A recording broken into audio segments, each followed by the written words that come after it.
Team India की इस गिरती हालत जिसको हम इंडियन क्रिकेट फैंस देख भी नहीं सकते, इसकी तीन जिम्मेदार हैं भाई। Clean sweep New Zealand, south Africa, आप कर क्या रहे हो? आपने इस टीम इंडिया को क्या बनाकर रख दिया जो टीम इंडिया 11 साल में 4 टेस्ट मैच हारती हो, पिछले 1 साल में गौतम गंभीर के आरा में 4 टेस्ट मैच हार जाती है। जिस विराट कोहली के आरा में हम घर पर एक भी सीरीज नहीं हारे थे, वहां पर क्लीन स्वीप पे क्लीन स्वीप हो रहे हैं। यह आपने क्या मजाक बनाकर रख दिया टीम इंडिया का? सबसे पहले तो अगर कोई इस चीज का जिम्मेदार है तो वो गौतम गंभीर है। आपके पास बैटिंग ऑर्डर फिक्स नहीं है, आपको ये नहीं पता आपका नंबर 3 कौन है, आपका नंबर 4 अगर कैप्टन शुभमन गिल है वो नहीं होता तो आप किसी और को लाते हो, फ्लॉप होता है। आप जो डोमेस्टिक में रन बना रहे हो उनको ला नहीं रहे हो, आप आईपीएल के बेस पर सिलेक्शन कर रहे हो। दूसरा जिम्मेदार अजीत अगरकर है भाई। अजीत अगरकर और गौतम गंभीर की जोड़ी ने मिलकर ही तो कहा था ना कि हम नई टीम लाएंगे, ट्रांजिशन फेज लाएंगे। यही एक चीज है दोस्त, कुछ नहीं होता ट्रांजिशन फेज, कुछ नहीं होता। ये फालतू का ड्रामा प्लीज इसको उठाकर साइड में रखें तो ज्यादा बेहतर है। टीम इंडिया इसमें इस पूरी सीरीज में ऐसा लगा है कि जब बैटिंग की है तो पिच बॉलिंग की है, जब बॉलिंग करी तो पिच बैटिंग की है।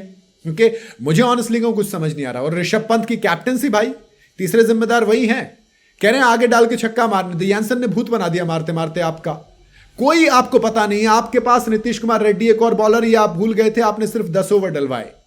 कैप्टनसी का कोई सेंस यहां पर समझ नहीं आया। बैटिंग पूरी टीम इंडिया की खराब रही है। आपके पास स्पेशलिस्ट बैटर के नाम पर सिर्फ जायसवाल और आपके पास केएल राहुल और साई सुदर्शन थे, बाकी आपके पास कुछ था नहीं।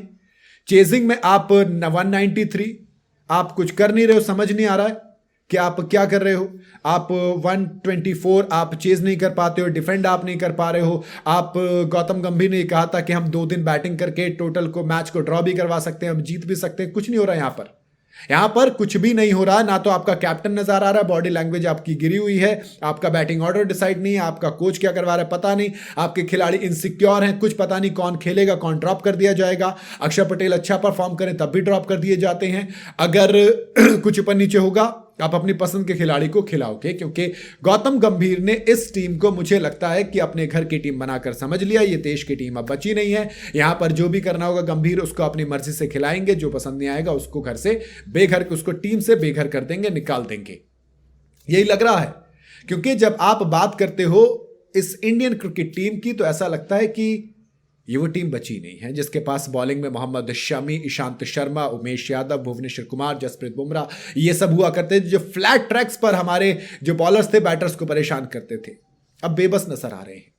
हमारे जो बैटर्स हुआ करते थे, केएल राहुल, आप यशस्वी जायसवाल, रोहित शर्मा की बात कर लो, आप चेतेश्वर पुजारा, राहुल द्रविड़, वीवीएस लक्ष्मण आप बात कर लो, फिर विराट कोहली नंबर 4 पर, यही सब बहुत तगड़े नजर आते थे, बहुत तगड़े। Rishabh Pant as a captain आए थे, एज अ प्लेयर आप समझ सकते हो कि फियरफुल खेल सकते हो लेकिन फियरलेस अप्रोच के साथ, लेकिन कैप्टन जिम्मेदारी से खेलता है। यहां तो कैच भी ड्रॉप हो रहे हैं, कैप्टनसी आपको पता नहीं है, टेल से आप छक्के खा रहे हो, बैटिंग में आता पता नहीं, स्टंपिंग आपसे हो नहीं रही है, बैटिंग में उल्टे सीधे शॉट मार रहे हो। और क्या स्टेटमेंट दी थी, ऊपर डाल छक्का मारने दे, छक्के खा रहे हो आप, उसने रिकॉर्ड बना दिया। तो ऐसा लग रहा है कि लीडरशिप तो कहीं नजर आ नहीं रही है।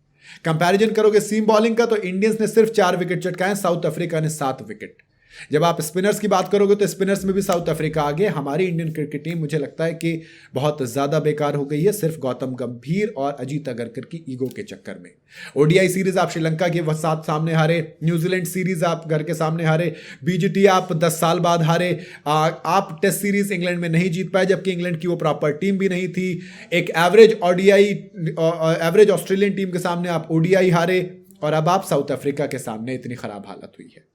तो मुझे लगता है इस पूरी हार के जिम्मेदार गौतम गंभीर, अजीत अगरकर और कहीं ना कहीं साथ में ऋषभ पंत हैं। बाकी आप अपनी राय कमेंट में बता सकते हैं।